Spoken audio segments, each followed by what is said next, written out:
Bonjour, bonsoir ou bon après-midi selon les endroits où vous êtes et d'où vous me suivez en ce moment. Moi, c'est Mohamed El Cheikhali. Je suis journaliste, je suis mauritanien, je suis indépendant. Et je suis chroniqueur politique.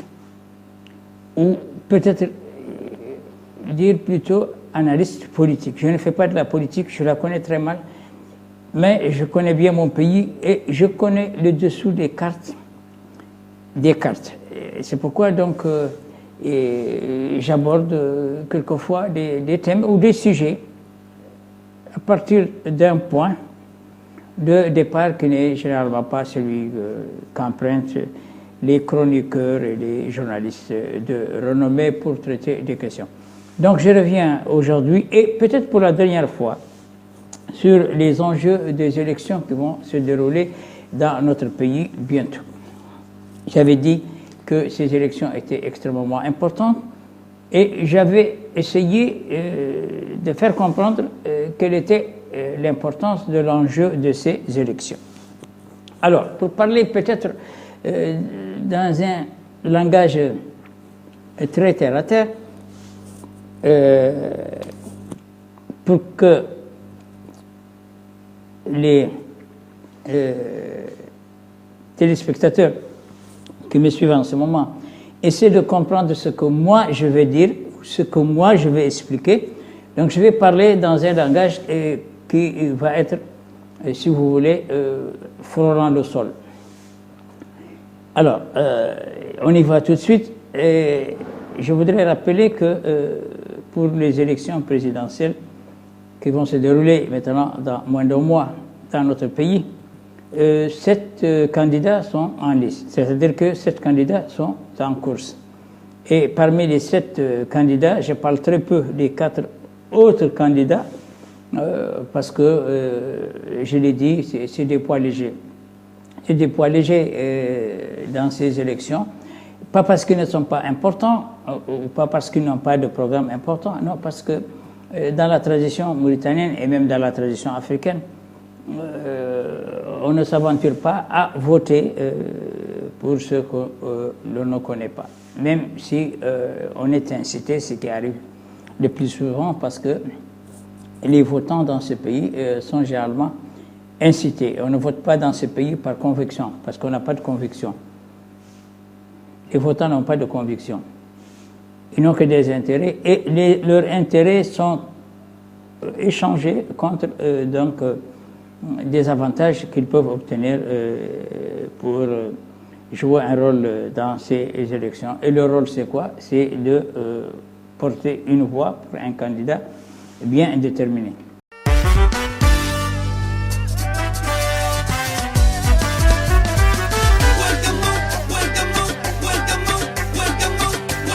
وجابها في راسه جابها في راسه جابها في راسه جابها في راسه وصيد يستوحل وخايف لا يوحل ولد مقافه ويدور يتعافى انا صيد يستوحل خايف لا يوحل يوم رقب دمه وقاعد عند دمه واهله يتخموا ما يحطب من عمه وكارد فمه يلا ببرد دمه والدمه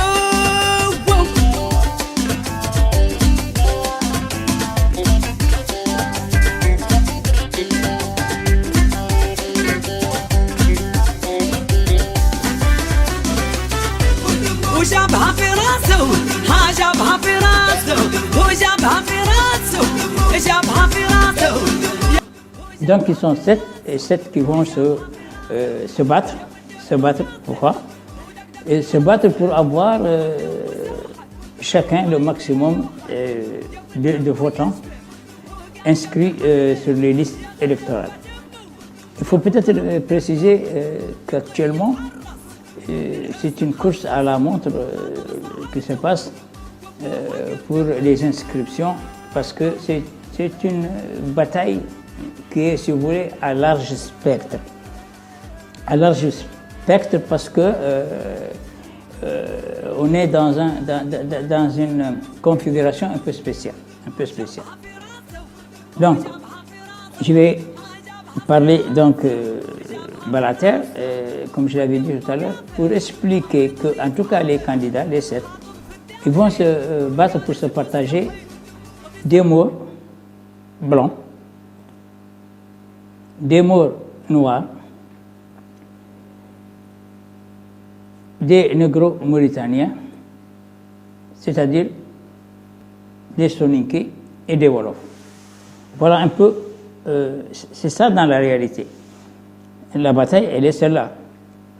On est en train de se battre, c'est-à-dire les candidats sont en train de se battre pour se partager des Mauritaniens qui n'appartiennent pas tous à la même communauté, qui sont divergents du point de vue social, du point de vue politique et du point de vue électoral. Donc, ça ne va pas être facile.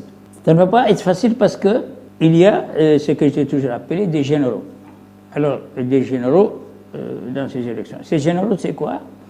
Ce sont des personnes qui ont une certaine influence sur les votants. Ils ont une certaine influence sur le votant. Donc, commençons par les morts blancs. Les morts blancs, on est tous d'accord, c'est des gens qui ont le plus de moyens. L'argent. Sans argent, on ne peut rien faire. Sans argent, des élections sont vouées à l'échec. Parce qu'il faut des votants, il faut les faire accepter de voter, qu'ils soient, qu'ils soient des morts blancs, qu'ils soient des haratines, qu'ils soient des négro-mauritaniens, poulards, soninké ou wolof. Il faut les faire voter. Pour les faire voter, il y a bien des moyens à mettre. En dehors des moyens qu'il faut mettre dans une campagne qui va débuter avec son brouhaha, il y a les autres incitations qui passent en dessous de la table, que vous connaissez tous et sur lesquelles je n'ai pas besoin de revenir. Ces incitations, c'est quoi? C'est des moyens financiers généralement qui sont mis à la disposition d'une personne.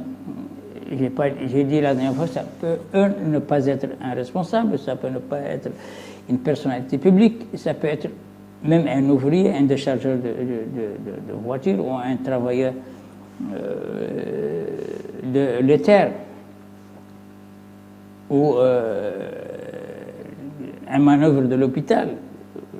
C'est des gens qui n'ont pas de fonction, mais qui ont quand même un poids politique au sein de leur communauté. La communauté au sens restreint du terme, pas au sens large du terme, parce que, par exemple, quand vous êtes à Tarhil, par exemple, vous pouvez être de la même ville, ou du même campement, ou du même débat. Donc, vous avez toujours là une personnalité publique de ce village, ce campement ou ce débat, qui est une personnalité finalement politiquement puissante, parce qu'elle a derrière elle une masse de personnes. Elle a derrière elle une masse de personnes parce qu'elle est le trait d'union entre cette masse de personnes et les autorités publiques, et les hommes politiques, et les hommes d'affaires. Parce que ce sont ces gens qui ont les moyens. Et eux, ils ont besoin de ces gens. Ils ont besoin de ces gens. Donc voilà, la bataille va se passer un peu comme ça. On va se battre pour avoir le plus possible de morts blancs, le plus possible de haratines, le plus possible de soninké, de poulards et de wolof. C'est comme ça que ça va se passer. Alors, si on regarde, les morts, ils sont toujours là. C'est le plus grand nombre de morts blancs. C'est le plus grand nombre de votants. C'est le plus grand nombre de votants parce que ils sont dans la mouvance de tout ce qui constitue la mouvance politique du pouvoir qui est en place. Ils ne changent pas. Et ce sont eux qui ont les moyens, qui ont les techniques et qui ont les capacités de mobiliser dans les autres composantes. C'est-à-dire les composantes haratines, les composantes négro-mauritaniennes, que celles-là soient les poulards, les soninké et les wolof. Et ils puisent par des moyens qu'ils ont et par des techniques pour renflouer le nombre de votants de la majorité au pouvoir. Ça, c'est leur rôle. Ils ont des moyens. Ils ont des moyens et c'est des gens qui sont capables d'injecter des moyens énormes qu'aucune personne des autres communautés ne peut injecter. Impossible. Parce qu'un mort blanc, excusez-moi d'employer ces expressions, mais il est bon de les dire pour mieux comprendre.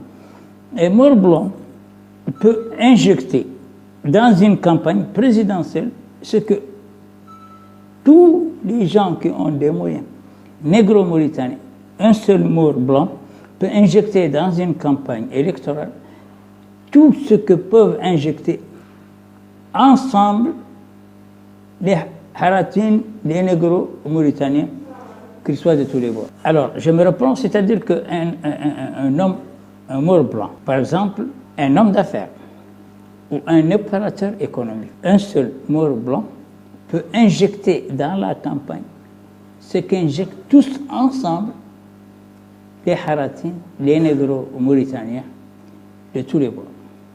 Ça, c'est une réalité. Certains diront, oui, il peut le faire parce que ce n'est pas son argent. Mais là n'est pas la question. Parce que celui qui reçoit de l'argent pour voter, pour partir voter, pour s'inscrire au vote, il ne demande pas à celui qui lui a donné de l'argent d'où est la provenance de cet argent. C'est son dernier souci. Il prend cet argent, il va acheter son poisson et son wallet de l'huile et il fait son repas. Ça, c'est clair. C'est comme ça, c'est comme ça. Ici, au Cameroun, au Zimbabwe, au Mali, au Sénégal, au Portugal, c'est comme ça. Maintenant, il faut voir la composante, parce que les 7 candidats à la présidence ne sont pas les mêmes. Il y a des Maures, il y a des Haratines, il y a des négro-mauritaniens. Alors, pour vous expliquer un peu, et c'est des gens qui ne partent jamais en bloc séparément. C'est-à-dire qu'il n'y a pas les Maures blancs qui votent pour les blancs et les autres pas. Il n'y a pas les Haratines qui votent pour la Haratine et qui ne votent pas pour les autres. Il n'y a pas les négro-mauritaniens qui votent pour un négro-mauritanien et qui ne votent pas pour les autres. C'est pas comme ça. Le racisme, il existe dans notre quotidien, la discrimination dans notre quotidien, parce que c'est entretenu par certains négro-mauritaniens et Maures blancs qui entretiennent ces divisions, ces divergences. Mais dans le fond, ça n'existe pas. On ne pouvait pas, dans des élections, trouver, par exemple, rien que des Maures qui votent pour le Maure blanc, rien que des Haratines qui ne votent que pour le Hartani, ou les négro-mauritaniens qui ne votent que pour les négro-mauritaniens. Ça n'existe pas. C'est pas comme ça. Ce sont les Haratines en masse qui votent pour le Maure blanc. Les négro-mauritaniens en masse qui votent pour le Maure blanc. Les négro-mauritaniens, quel que soit. Parce qu'il faut comprendre quand même quelque chose qui est important. Il faut savoir qui sont ces votants. Les Haratines. Les Haratines, ils crient que il y a l'esclavage en Mauritanie, qu'il y a la discrimination et tout ça. Mais les Haratines, ils ne votent pas pour les Haratines. C'est une poignée d'activistes, d'idéalistes qui, dans le temps, votaient pour Biram Daoulebed parce que pour eux, Biram Daoulebed était quelqu'un qui pouvait être le porte-flambeau de cette communauté, mais ils ont bien compris qu'il s'intéressait plus à sa poche que à la composante de sa propre communauté. Et depuis quelque temps, donc, j'ai déjà expliqué une fois, et puis une autre fois, il y a donc ce problème de divergence entre ces Haratines et leur leader, qui était un leader extrêmement puissant, qui malheureusement maintenant est politiquement en train de s'effriter. Donc, c'était la même chose pour les négro-mauritaniens. Les négro-mauritaniens, je parle des Poulards. Les Poulards, je sais qu'encore une fois, je vais recevoir des tirs de tous azimuts et des critiques de tous azimuts et peut-être même encore une fois une menace de mort de la part des Halpoulards, parce que les Halpoulards, ils ne m'aiment pas beaucoup. Et moi, par contre, je les aime bien. Mais les Halpoulards, ils n'aiment pas qu'on leur dise la vérité.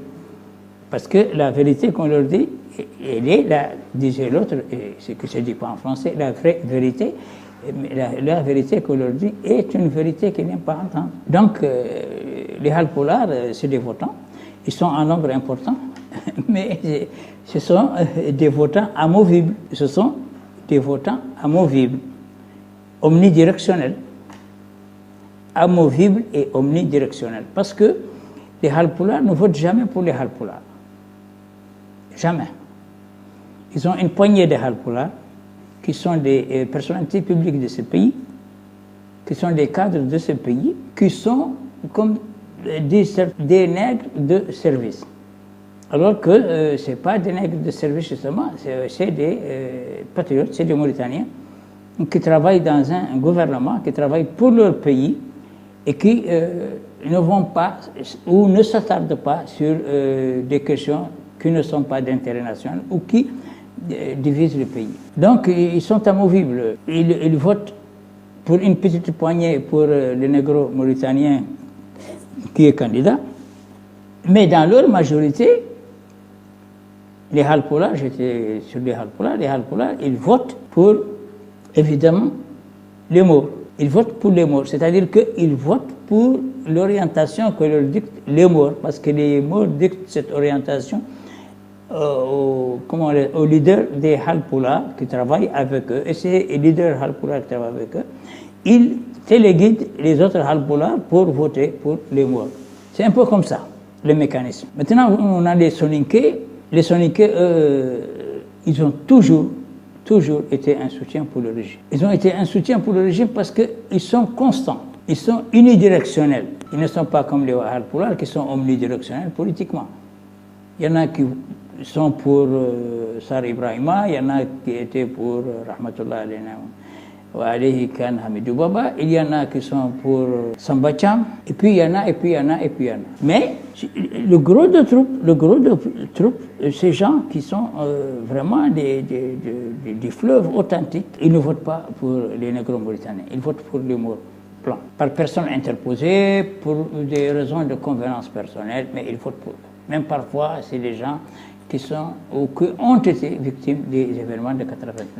Parce que la politique n'obéit pas à un idéal. Elle n'obéit pas à un idéal, ça n'existe pas en Afrique.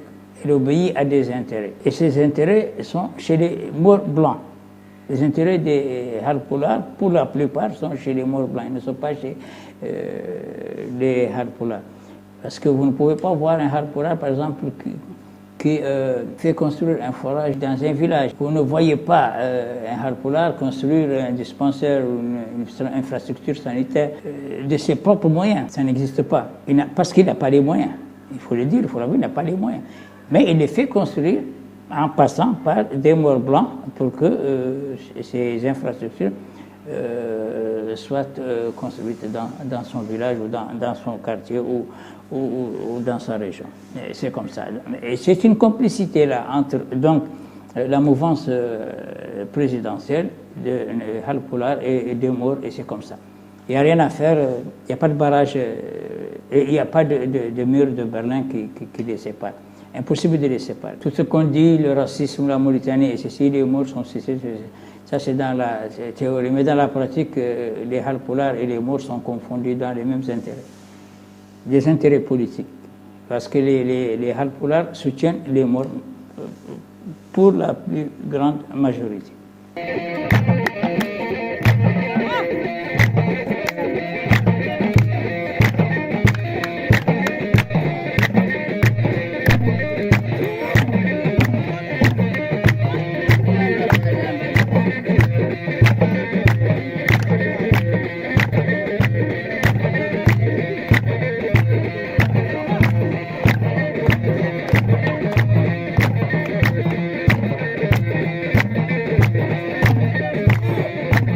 Alors maintenant, nous avons les Wolofs.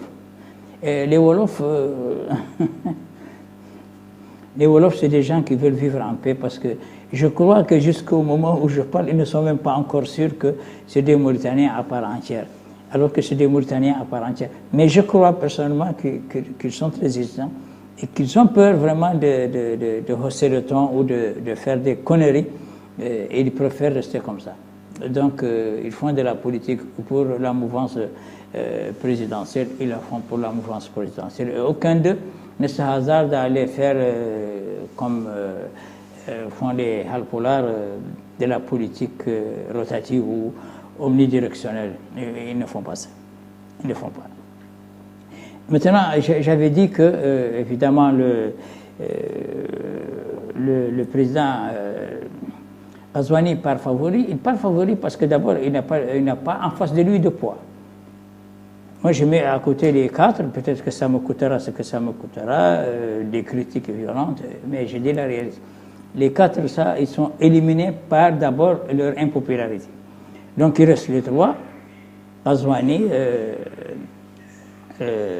Biram Abed et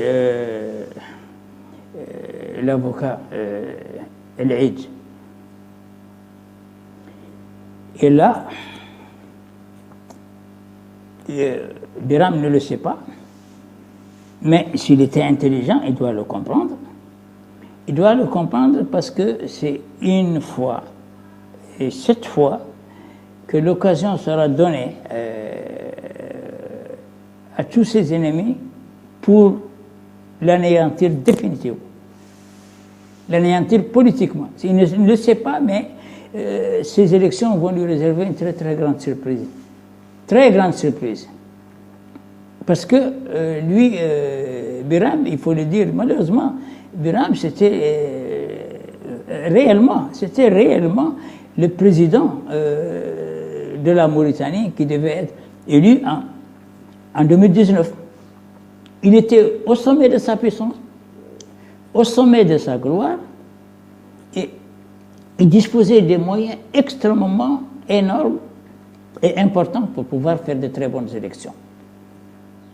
Mais par des manœuvres politiques, les politiciens qui s'opposaient à lui l'ont détruit. C'est-à-dire, en parlant de détruire, ils ne l'ont pas laissé aller au pouvoir, ils lui ont donné le pourcentage duquel d'ailleurs il est très content, mais qu'il revendique jusqu'à présent,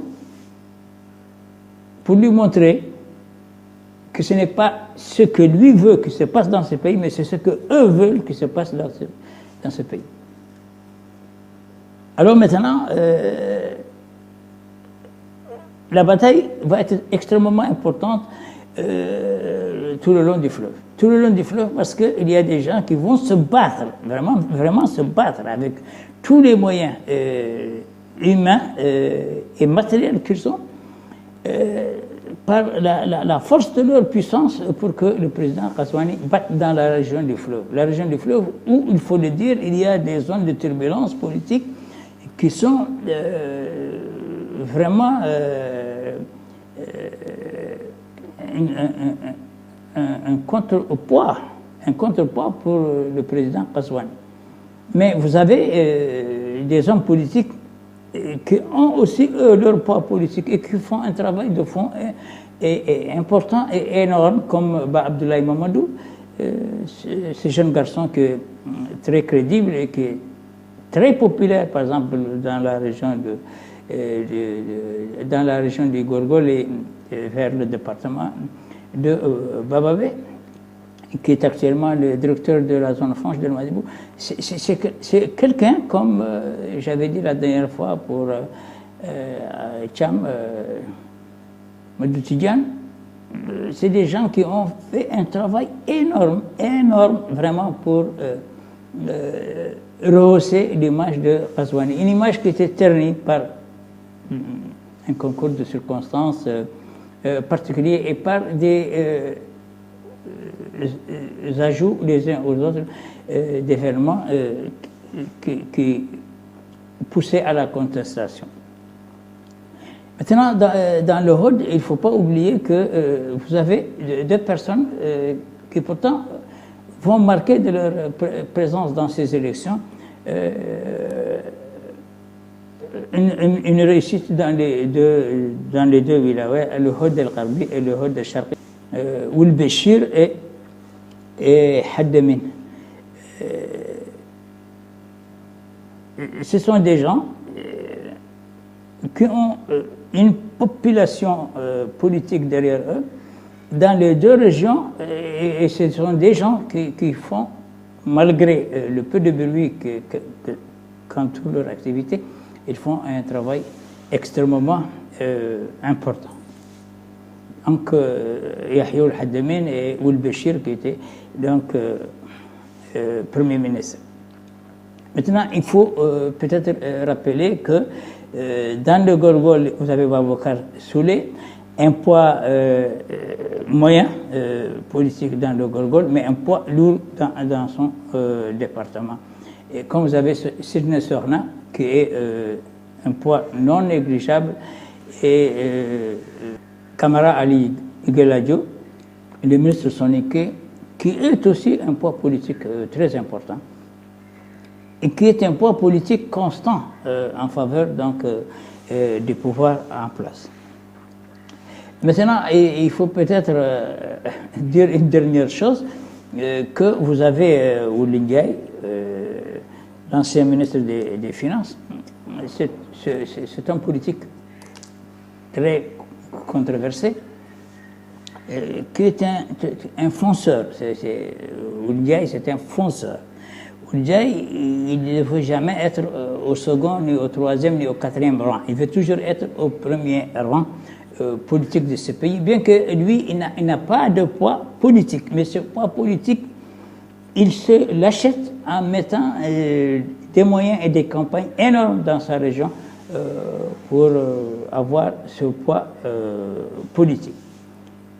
Ce poids politique qui n'en est en réalité pas un, et qui est un poids politique plus par la publicité que par la réalité.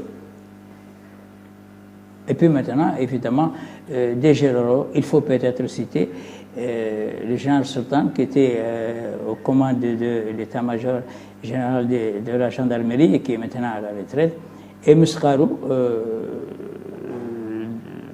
deux officiers de l'armée mauritanienne, qui sont d'abord très proches l'un de l'autre, et qui constituent un poids important dans ces élections qui vont se dérouler. Alors, si on croit, on peut croire que le président Ghazouani ne serait pas reconduit pour un second mandat, celui qui le dit, c'est quelqu'un qui voudrait après commencer à crier au scandale, à la fraude et tout ça. Il est impossible, vraiment impossible que le président Ghazouani ne prenne pas pour un second mandat. Et je pense que les Mauritaniens, je le répète encore une fois, que les Mauritaniens doivent tous mettre leur poids pour que cet homme soit reconduit. Qu'il soit reconduit parce qu'en ce moment, je n'ai pas cessé de le dire, la Mauritanie est dans une situation géopolitique et géostratégique très difficile, qui demande à ce qu'un homme qui connaît très bien la géopolitique et la géostratégie de la région puisse diriger ce pays. Parce que je n'ai rien à ajouter.